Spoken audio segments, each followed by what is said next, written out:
I'm Marshall Kozloff. This is Arsenal of Democracy. Never before has our American civilization been in such danger as now.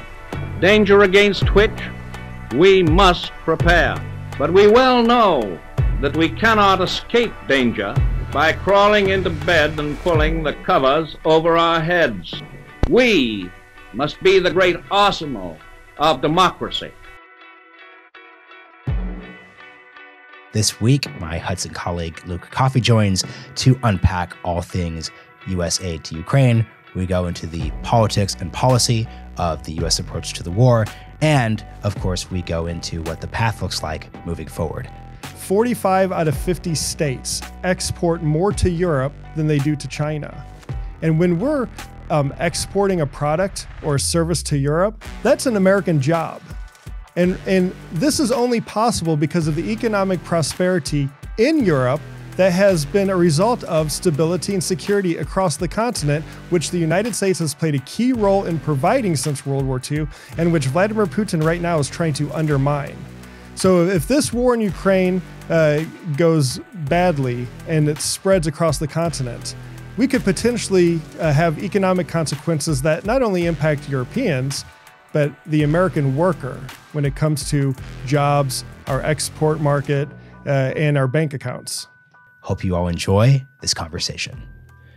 Luke Coffey, welcome to the Arsenal of Democracy. Thank you for having me on.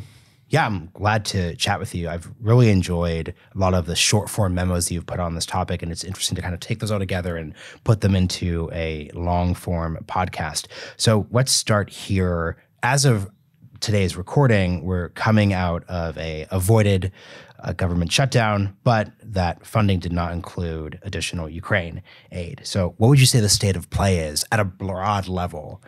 Well, speaking to many of my Ukrainian friends, there is a certain amount of apprehension or anxiety about the fact that there was no additional Ukraine funding. But I'm trying to explain to them that this is how the process works. Give it time. This essentially this 5 or 6 week extension gives leadership on both sides of the aisle an opportunity to get their ducks in a row, get the votes there. So when there is new and additional Ukraine funding to be voted on, it's going to pass. I'm on the Hill a lot. I'm speaking to Hill staffers quite a bit, and I'm getting positive feedback. People understand why American support for Ukraine is important, not only for the Ukrainians and their quest for self-defense and sovereignty and restoring their borders, but also for the American taxpayer. It's understood why this matters. So I'm confident that as we head into next month and this issue comes back around again, the votes will be there if it gets to the floor. You know, speaking of your friends in Ukraine, I would love to hear your articulation of what their understanding of the political dynamic and moment in the United States is, because if we're thinking not just about Ukrainians, but Taiwan, like other U.S. allies, other aid contexts, the ability to understand the U.S. political situation and then interact with it in ways that aren't going to exacerbate or make things, better or worse is going to be a key feature. So what's the Ukrainian understanding? Yeah, well, funnily enough, it's about the same as when I speak to my friends and family outside of D.C. They're all confused by what's going on here. They don't really understand all the political drama that's associated with issues like Ukraine aid, for example, because, your average American instinctively supports the idea of self-defense. They see what's happening across Ukraine in terms of, children being kidnapped and brought to Russia.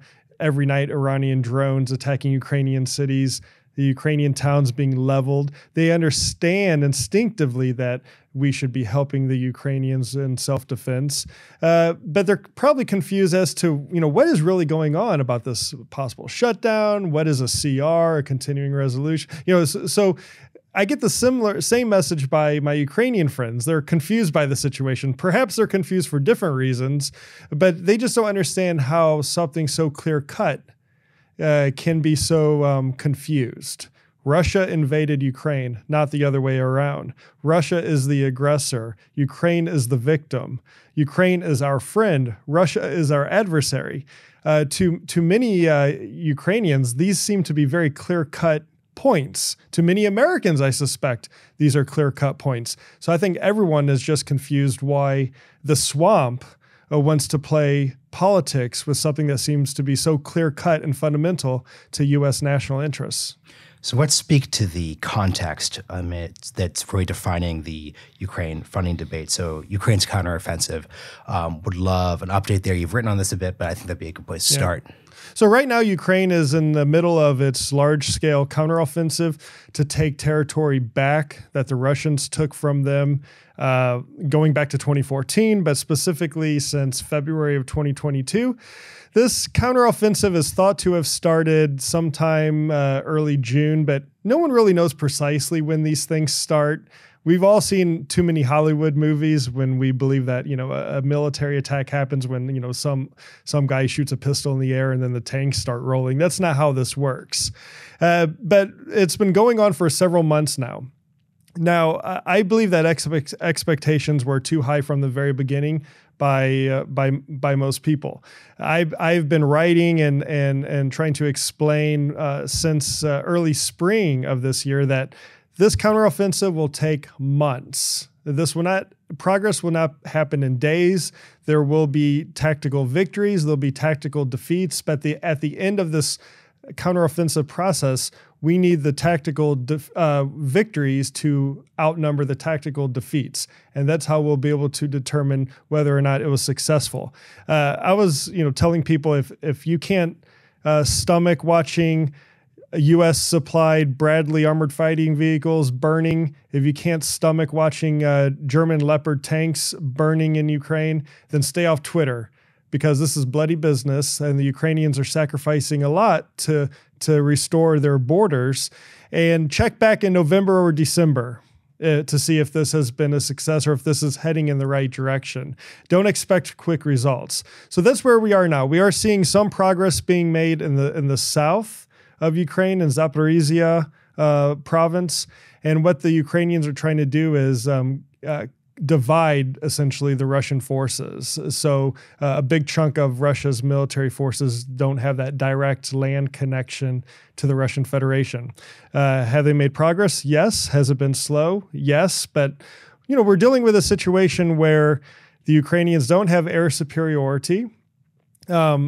Russia's had, because of dithering by the West in terms of providing the weapons needed by Ukraine, Russia has had ample amount of time to build defensive lines, huge minefields, anti-tank obstacles. So the Ukrainians are having to deal with all of these without air superiority. So of course it's going to take a longer time, but let's see what happens in the next few months, and then make a determination then whether or not this counteroffensive has been a success or a failure.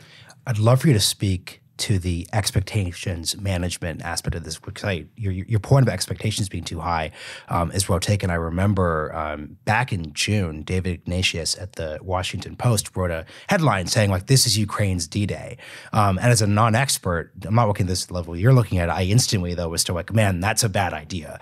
Because I think if we're trying to frame this debate publicly, the words D-Day are going to have a very specific bit of resonance in the American mind, especially given your point about how we have images of World War I, World War II.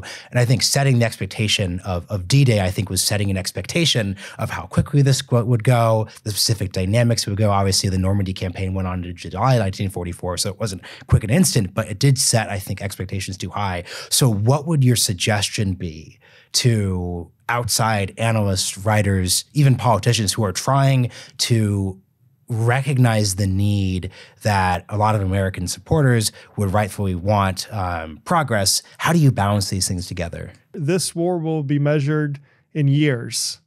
There will be no quick end to this. It'll be measured in years, and I think many people are starting to realize that now. Secondly, just because you see a 30-second video clip on social media of a Russian tank burning or a Ukrainian tank exploding, don't think you have a real idea about what is happening on the ground. This is a front line that, if you stretched it out, would go from Washington, D.C. to Kansas City, Missouri. And on either side of this front line, you have hundreds of thousands of troops with tens of thousands of pieces of equipment. And while this has been the most documented war in social media, sometimes we get into this idea that we actually know what's going on the ground across the front line, and we don't. A lot of the images we see are old. They might be a couple of days old. They might give us false hope. They might give us false they might think that the situation's worse than what it really is. So what we can do is to be patient, understand the bigger picture here, the strategic picture on U.S. national interests in helping Ukraine, and keep supporting Ukraine, giving them the weapons, the munitions, the training, the equipment that they need to win. We have to start wanting Ukraine to win more than we just hope that Russia's going to lose this thing. And when we start thinking like that, I think we'll be in a healthier spot when it comes to making the case for U.S. support and to get that support to the Ukrainians as quickly as possible. So many follow-ups, so we'll go one at a time. Number one, when you point out, I think rightfully, that this conflict should be measured in years, how does that impact the actual aid debate in of itself? Because if, let's say, there's a weapon system or a specific dollar figure that could be given to Ukraine to expedite, move that timeline forward, it seems to me that would be a strong position in favor of that aid in the first place. But at the same time, we're still trying to balance these things once again. So how should we think of the timeline given the aid debate? Yeah, well, our reluctance or our dithering at providing Ukraine the weapons that they need is what is prolonging this war. If we give the Ukrainians what they need to win and not just to survive, then I do believe that this war could be over a lot faster. For Ukraine to unlock the next level of U.S. aid, they have to undergo some sort of battlefield setback. We saw this with the HIMARS debate in the spring of 2022, the HIMARS, or the long-range multi-launch rocket systems. We saw Mariupol, Ukraine's 10th largest city at the time, be destroyed by Russian forces before the HIMARS finally got to the battlefield. We saw the same thing with the Patriot air defense system going to Ukraine.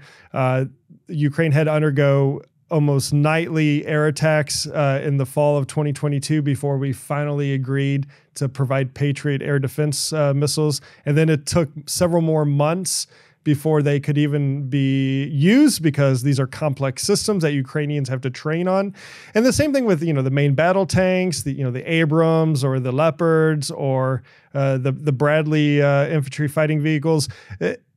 Before we finally discover the political will in our nation to provide this stuff, it seems like we have to first see a setback experienced by the Ukrainians. We need to get on the front foot.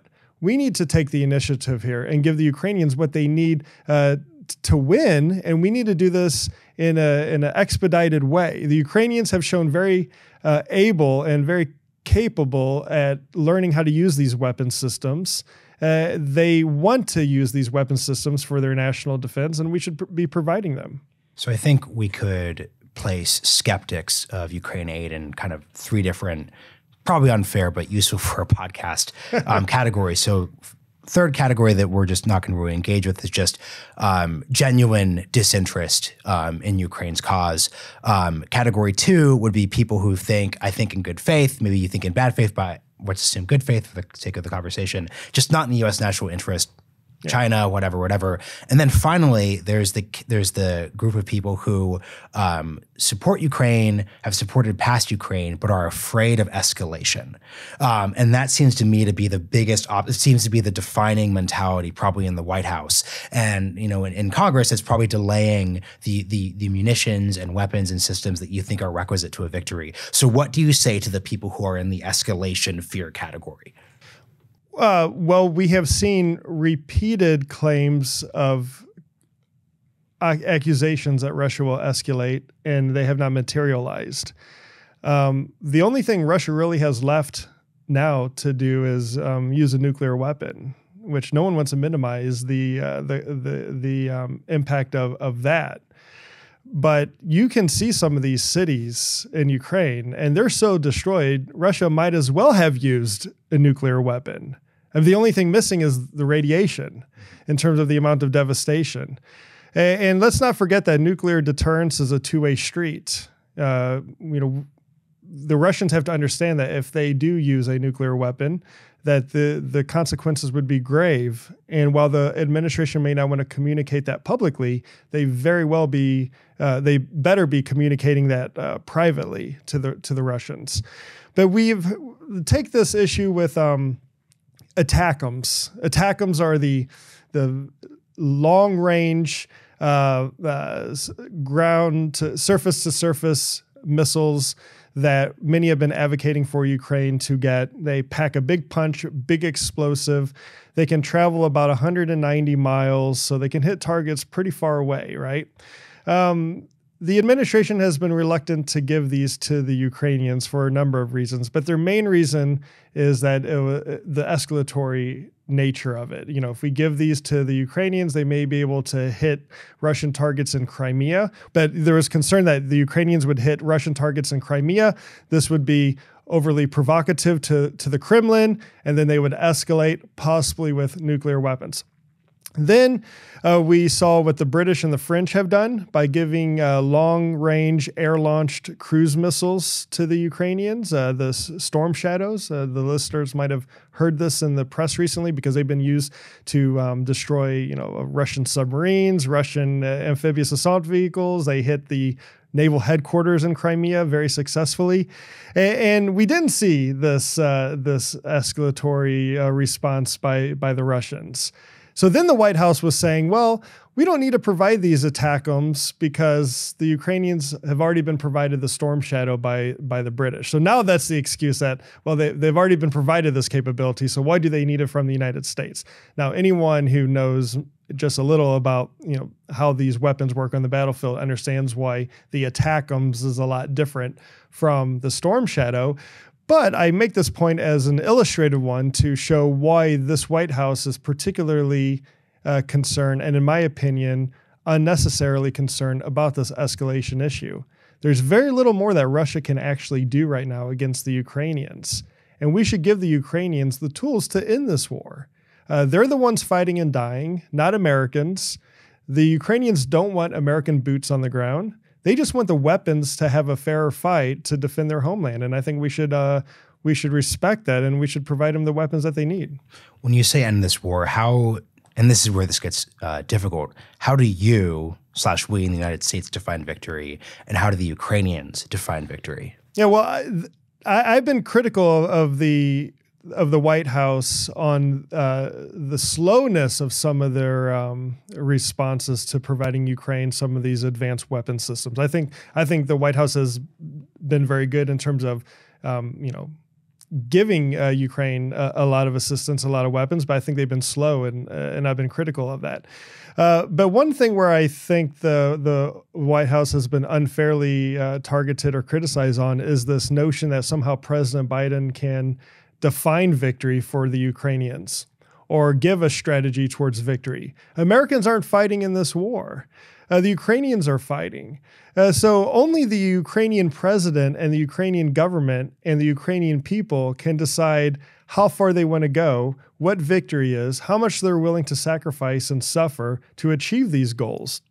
Now, of course, as one of the larger supporters of Ukraine, we have to, plan accordingly.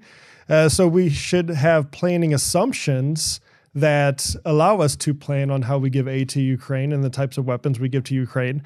And our planning assumption, in my opinion, should be the full restoration of Ukraine's internationally recognized borders from 1991, which include Crimea. That should be our planning assumption. And whether or not that is achieved, that determines how the fights on the battlefield play out and how we give the weapons to Ukraine or not.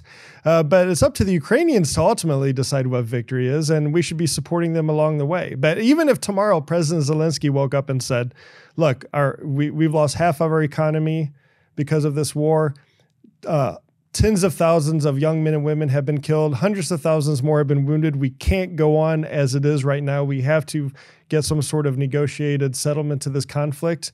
Then that's up to them. The Americans, we can't tell them, no, you have to keep fighting. We need to support the Ukrainians as our partners and our friends throughout this process and leave it to them to define what they are happy for victory.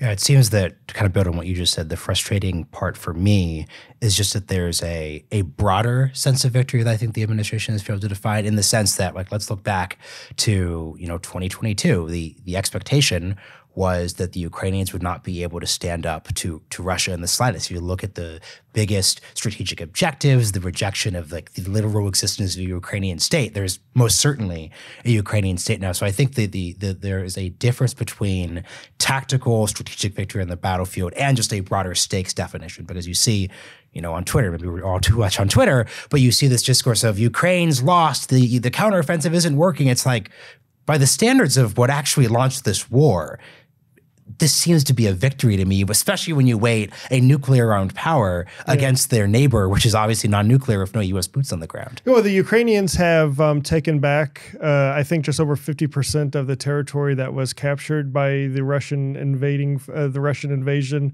in February 2022. They can have the initiative. They can be on the front foot if we give them the weapons that they need to win. And it's up to them to decide how much they want to sacrifice. I hear this talk all the time about Americans are, we're not going to fund this open-ended war, and Americans are fatigued and tired of forever wars. I don't find this is an inside the Beltway argument. The wars in Iraq and Afghanistan did not impact our average American. I say this as an Afghan vet. 99.5% of Americans never served in Iraq or Afghanistan. There was never some sort of special tax levied to fund these wars. Your average American went day to day, not even thinking about these wars, right?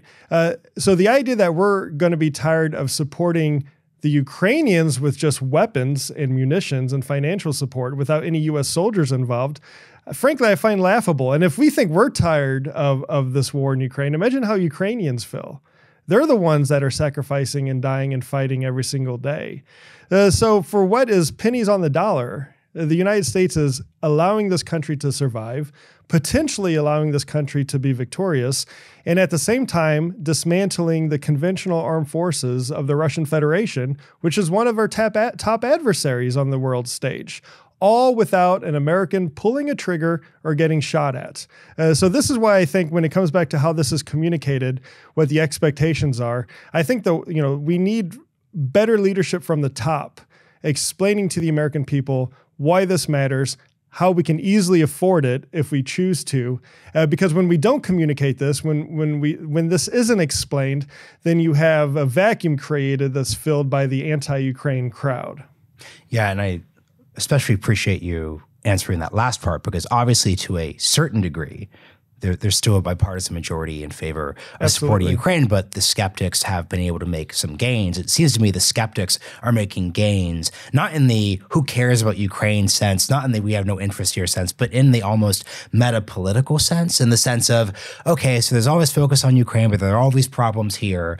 And I think that is like an argument that actually makes a difference on the edges in certain places. So I guess, and this is more just like asking for your kind of political analysis and advice, to what degree is it necessary to contextualize Ukraine aid within the broader political context of your average American? So yes, I understand that you may have problems with what's going on in your city right now. You may have seen a clip from the border that seems bad. We can address those problems, but also we are also addressing Ukraine. That seems to me the part that's missing to me, and I definitely think we could see better leadership from the White House on. Yeah, I mean, we're given the anti-Ukraine crowd often presents these false dichotomies. You have to choose between baby formula or Ukraine aid. You have to choose between a border wall or Ukraine aid, hurricane recovery or Ukraine aid. This is these are bumper stickers. This isn't policy. This isn't national strategy at all. We're the United States of America, and we can do both, and we can do much more. if we want to. If we have the political will, we can certainly support Ukraine and fix our southern border. And we need to do both because both are in our national interest. That's the big difference between those who are advocating for aid to Ukraine and those who are against aid to Ukraine. Those advocating for aid to Ukraine recognize we have to do both. We can't just isolate or separate these issues because America will be weaker. So I think we need to maybe communicate to the average American why this matters, why it matters to them. I mean, look at the economics of it, okay? North America and Europe together are about 44% of the global economy. We're each other's number one source of foreign investment. We're each other's number one export market. 45 out of 50 states export more to Europe than they do to China. And when we're exporting a product or a service to Europe, that's an American job. And this is only possible because of the economic prosperity in Europe that has been a result of stability and security across the continent, which the United States has played a key role in providing since World War II, and which Vladimir Putin right now is trying to undermine. So if this war in Ukraine goes badly and it spreads across the continent, we could potentially have economic consequences that not only impact Europeans, but the American worker when it comes to jobs, our export market, and our bank accounts.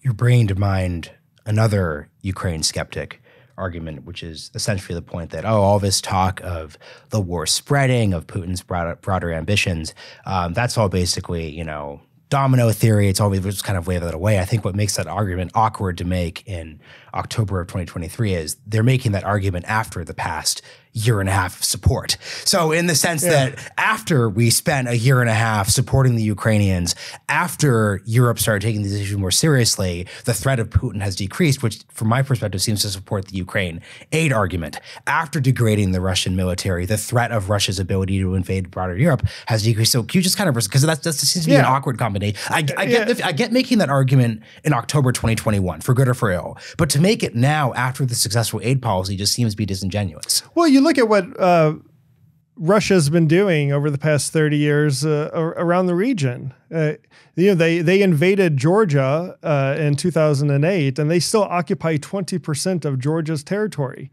They still have a military presence in Moldova, which they promised they would withdraw more than 2 decades ago, and it's still there. They invaded Ukraine in 2014. And then again in 2022.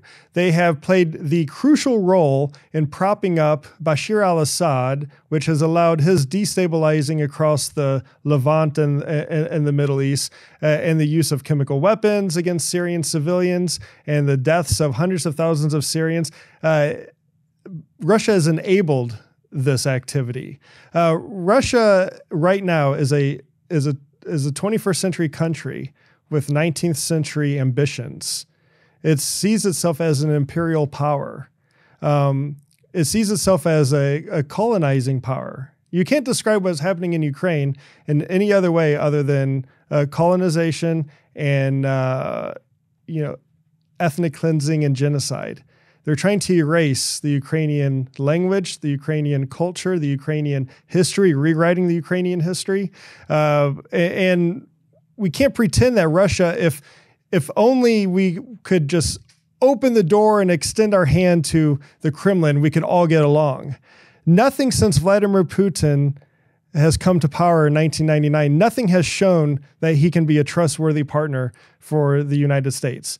We have seen this time and time again, whether it was bounties on American soldiers in Afghanistan, given to the Taliban, or it was the failed Russian reset of the Obama administration, where he tried to reset relations with Russia soon after Russia invaded Georgia, or even George Bush, when he said he could look in his eyes and he saw a good soul. I could tell you, as a former KGB officer, Putin looked into Bush's eyes and probably saw a case number. So we can't get into this idea that we haven't done enough to try to extend the olive branch. We've done everything we can, and we still see a Russia that at every turn tries undermining U.S. national interests. And we just have to accept this right now as the reality. It's not going to change, and we have to prepare accordingly. I want to just kind of go over President Zelenskys' recent visit to the U.S., because I think in that visit, both the unpacking and the exploration of, you kind of get at a lot of these dynamics. So he spoke to the UNGA, then he also went to Washington, D.C. What were your takeaways from that visit? That it was very much a thank you tour. He was here in Washington, and the message was, thanks, America, for your support. We need more. Please give us more weapons, more munitions. If you want us to win, we need more. That was the takeaway I got. I thought it was the overall themes of his visit were strong. I think it went really well. There are rumors that Ukraine will soon get these ATACMS long-range missiles that we discussed earlier. As far as I know, perhaps they're being shipped over right now. I think the administration will be coy when it comes to when they announce this and how they announce this, because of the concerns that we discussed about escalation. And if these weapons are provided to Ukraine, then I would say that his trip was a success. But at a minimum, it was a success in that he, in person, thanked the American people for our generosity and our support to his country. Something I worry as I'm looking at the particularly vulnerable parts of the mainstream coalition in Ukraine. I worry that over the course of this war, especially once we get out of the initial Kyiv invasion aspect, there was just too much focus on Zelensky as a leader himself, which presented a particularly like a lightning rod of controversy and polarization. And I'm kind of wondering what you're like, because my lesson would be, for example, if I am, let's say I was Taiwanese, I would not want their nation, their dynamics to be too defined by any one individual, because in a 2023 U.S. political dynamic aspect, Zelensky as a lightning rod is far more controversial than Ukraine as a whole. I think if you replaced a lot of what skeptics have said about Ukraine, their critiques of Zelensky, and put the word Ukraine in, I think they'd start to feel much more awkward than they do attacking a specific individual. So how do you just think about like the specific lauding of him? Yeah, I do think it's a concern that from an American point of view, it's a concern that just one figure is so representative of Ukraine's cause and struggle. Because if something does happen to him, God forbid, what would that mean in terms of continued U.S. support and assistance?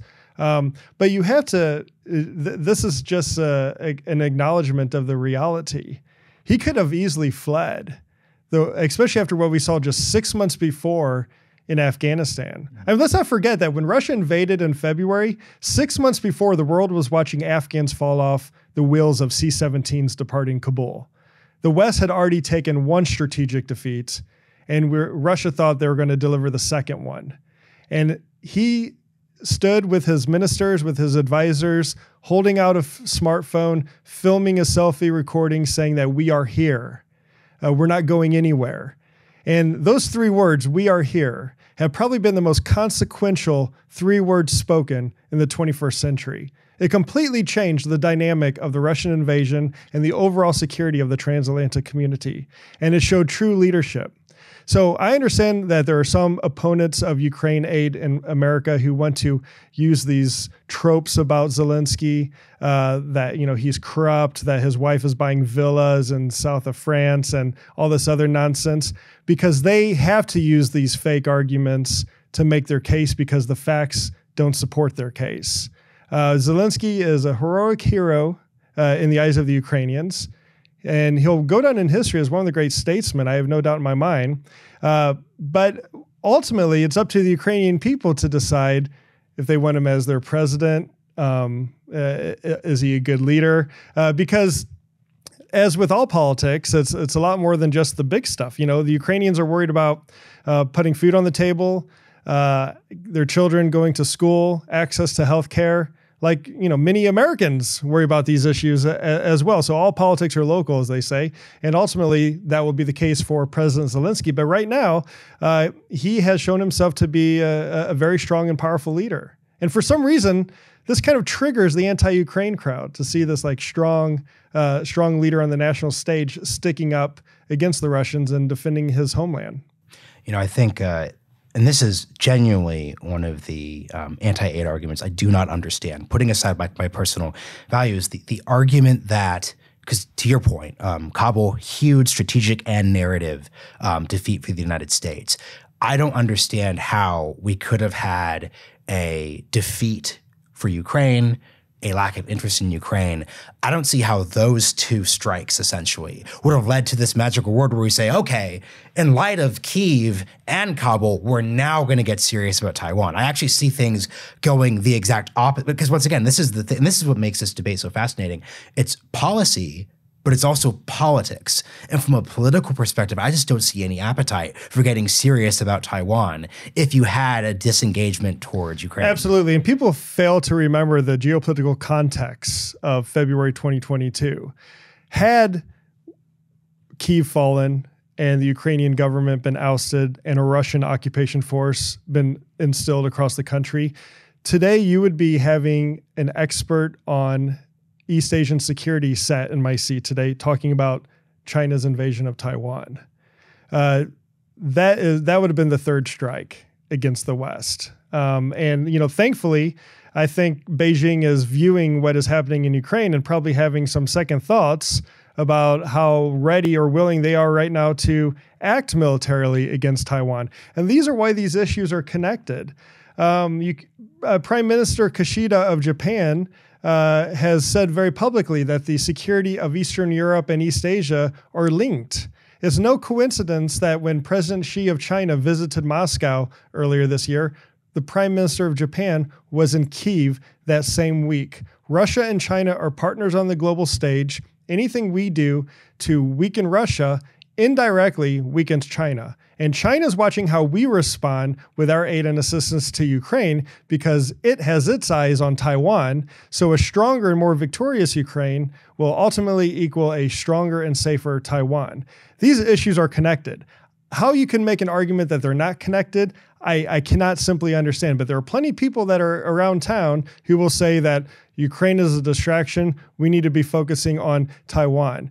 And what this argument does, the only thing this argument does is give ammunition and enable the isolationists to go against U.S. support for Ukraine.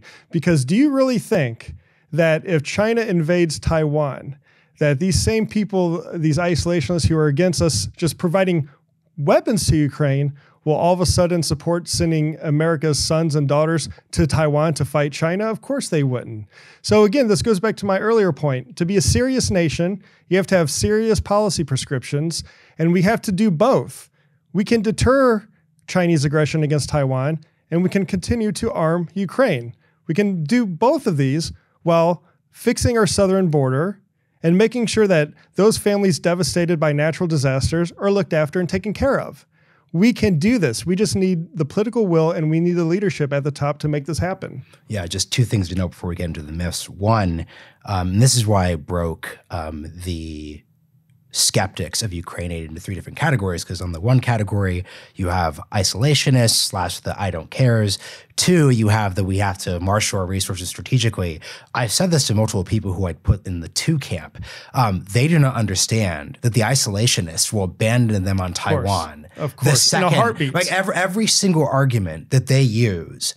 And it's also why the semiconductor argument is insane, because you kind of talk out loud. Because I work in day-to-day politics. You're like, we're going to send your sons and daughters to die for semiconductor chips? Yeah. No, like they're obviously going to abandon you too. Someone's going to say, you know what, I'll wait for an iPhone. I will wait a year for the next iPhone. It means my son is not put at risk. And this is why I think it's important to recognize what's good faith and what's bad faith. I think the good faith part is just genuinely a real lack of understanding of the political dynamics. Yeah. But it's like you said at the start of the episode, this is a weird mix of we're debating numbers and resources and battlefield accomplishments, but we're also noting continuing resolutions. And like the dynamic between the speaker and Matt Gaetz. It's so complicated that it's hard to just get a simple cut and dry way of doing this. And then another thing I need to add here, and this is where the awkward dynamic, especially if you find yourself on the right as a conservative on this issue, if you look at the polls, President Biden's polls numbers started really declining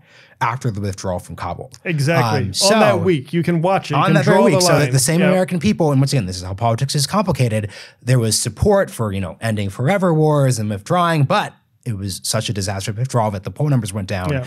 Almost certainly the same dynamic would have replicated itself with the fall of Kyiv or a lack of Ukrainian success in 2022.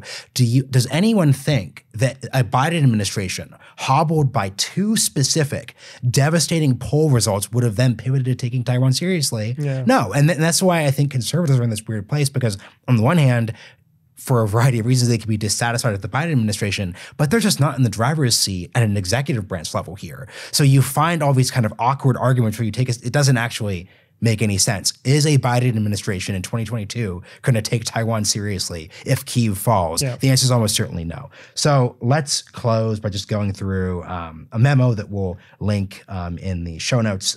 These are your Ukraine aid myths. You consistently publish these. You can just go through these as quick and efficiently as you need. So the first one, love you to explain this. Myth number one, Washington is writing blank checks to Kyiv. Yeah. Again, I talk about bumper stickers. Blank checks for Ukraine is a bumper sticker. It's a good bumper sticker. Well, it certainly fits on a bumper sticker, but it's not the reality. There's never been a blank check given to Ukraine. All the money in aid that's been given to Ukraine has been authorized and appropriated by the U.S. Congress for a specific purpose. There are no just pallets of cash a la Obama style towards Iran like we saw after the JCPOA happening. That's not happening. All the money is accounted for. It's authorized by Congress to be used for a specific purpose. So, and also most of the money actually stays right here in the United States, replenishing our stockpiles, taking the older weapons that were expiring that we're now giving to Ukraine and replacing them with more updated and modern variants of these same weapons. Now, I know for some, I have to say some on the political right are now, they view the defense industry as also part of the problem, which I just find unbelievable. I mean, the defense industry, it keeps America safe. It's one of the most innovative sectors in the world when it comes to delivering cutting-edge technology that often has a spillover effect into the civilian world, and it's responsible for the creation of hundreds of thousands of well-paying jobs across this country. And all of a sudden, now the defense industry is vilified as being part of the political process that's pushing us to war with Russia. It's all nonsense. So there are no blank checks. There's never been a blank check. I doubt there ever will be a blank check. There's just funding that has been appropriated and authorized by Congress for a specific purpose to Ukraine. So the next question, or the next myth, is there, and I need to say this properly so this translates in the audio version. Myth number two, there is not enough oversight once resources, munitions, et cetera, get to Ukraine itself. Yeah, well, again, those who are saying there's not enough oversight or accountability fail to offer their vision for more oversight and accountability. And that's probably because there's likely never been more oversight or accountability on U.S. military aid to another country ever. Right now, we have trackers and monitors on the ground in Poland and in Ukraine, keeping a track of these items that are being delivered to the Ukrainian armed forces. Congress has authorized and allocated $50 million so far to boost the inspectors general of the Department of Defense, the State Department, USAID, which is our development agency, so they can monitor the weapons, the support, the assistance that we're giving to Ukraine. This involves the participation of over 160 individuals across 20 different federal oversight agencies, all involved in this process, all coordinated by a central Ukraine oversight group. So for those who are advocating more oversight, I'm all about oversight and accountability. I want to hear your proposals. Let's adopt them if we need them. Let's make sure that this aid keeps coming, and let's not use these excuses like there's not enough oversight as a way to block aid. Myth number 3, America is disproportionately the largest donor to Ukraine. Out of the starting blocks, without a doubt, the United States was the largest single donor to Ukraine in terms of military aid, humanitarian assistance, and other types of economic support. But we are now 20 months into this war. And it's hard to believe. I hear people keep talking about, it's been a year. No, it's been 20 months. We're knocking on the door of 2 years, pretty soon here. And Europe has caught up. And in fact, according to the Kiel Institute, which is this respected organization in Germany, which tracks all assistance and aid to Ukraine, the Europeans, when taken as a whole, actually have committed double the amount than the United States to Ukraine, especially with multi-year commitments going into the future. So can Europe do more when it comes to national security and defense? Absolutely. They always can. But is that a reason why we shouldn't, as Americans, provide assistance to Ukraine? Absolutely not. And in fact, we need to start catching up now. If you look at the figures as a percentage of GDP, so as a percentage of the size of our economy, the United States is actually now ranking 21st. There are 20 European countries ahead of us that have provided more aid to Ukraine as a percentage of GDP than the United States. So we should applaud this. We should encourage more, but we should also continue to do more ourselves.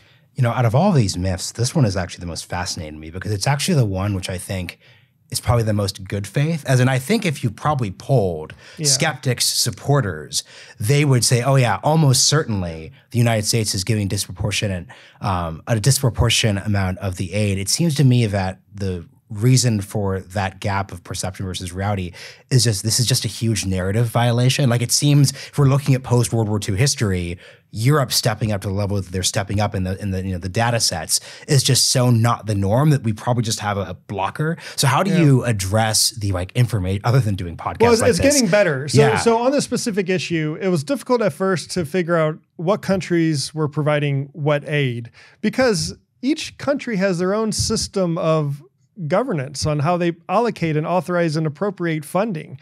So in most parliamentary democracies across Europe, the finance minister with the prime minister will decide all of a sudden we're going to give X amount of money to Ukraine.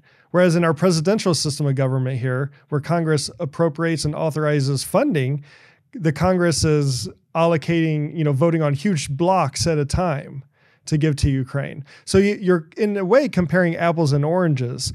Also, a lot of European countries don't announce fully what they're providing, and they keep a lot of it quiet. It seems like almost every other week we see a new weapons system appearing on social media that the Ukrainians are using on their front lines from some European country, and we're all left scratching our heads. Well, when the hell did that country announce they were providing that weapons system? And then it's impossible to quantify that because that information is just not made publicly. And then finally, we have this very lazy approach in the United States, especially about seeing Europe as being one monolithic geopolitical unit, when in reality, you have the European Union as an institution, which is giving billions of dollars. And then you have the individual member states of the European Union also giving billions of dollars worth of aid. And then you have European countries that are not in the EU, like Norway, like the United Kingdom, like Turkey, who are also giving aid. And when you finally piece all this together, that's how you get to that number that Europe as a whole is actually doing more than the United States right now when it comes to aid. And for the final myth, which we spoke to a certain degree earlier in the conversation, myth number 4, Russia is a distraction. We must focus on China. Yeah, again, as I said, these issues are linked. Anyone that has just the most basic understanding of geopolitics and has a globe to look at can see that the security of Eastern Europe and the security of East Asia are connected. connection is that Chinese-Russian relationship, which is growing every single day. When President Xi visited Moscow, he was caught on camera when saying goodbye to Vladimir Putin, and I'm paraphrasing here, but he said, we're seeing changes in the world that we haven't seen for more than a century. And when we work together, we shape these changes. They see themselves as working together. They see themselves as being partners. We need to start seeing that and understand that if you want a safer Taiwan, make a stronger Ukraine. And the key thing is, to finish up on my side, there's the political angle of this too. And I think it's important now, with the past year plus of aid, we have a model for how we can not put boots on the ground, for how we can provide support. And I think almost everyone serious agrees, man, if there had been a clear signal that this amount of aid was forthcoming in the first place, that would have served as a means of deterring the conflict in the first place, which is how that, once again, ties to Taiwan. So, Luke, this has been really great, a really helpful conversation. Could you just shout out like any other like reports? We referenced your memos. Do you have any like reports or other conversations that listeners should check out? Well, you should check out the great work of my colleagues here at Hudson, Peter Rao, Rebecca Heinrichs, Chan Kasapalu. We're doing great work on making the case on why Ukraine matters, how America can responsibly support Ukraine in a way that not only helps the Ukrainians, but first and foremost is in our national interests while doing so. And you go to hudson.org and you can find a lot of these papers, articles, reports, and events right there at your fingertips. So I advise anyone listening who wants to learn a little bit more about what we're doing to make the case, check out our website. Thank you for joining me on Arsenal of Democracy. Thank you. Thanks for watching. Don't forget to hit subscribe below so you don't miss any episodes of Arsenal of Democracy. If you'd like to learn more about the topics covered on this episode, or just are interested in broader content on U.S. foreign and domestic policy, be sure to go to hudson.org. See you soon.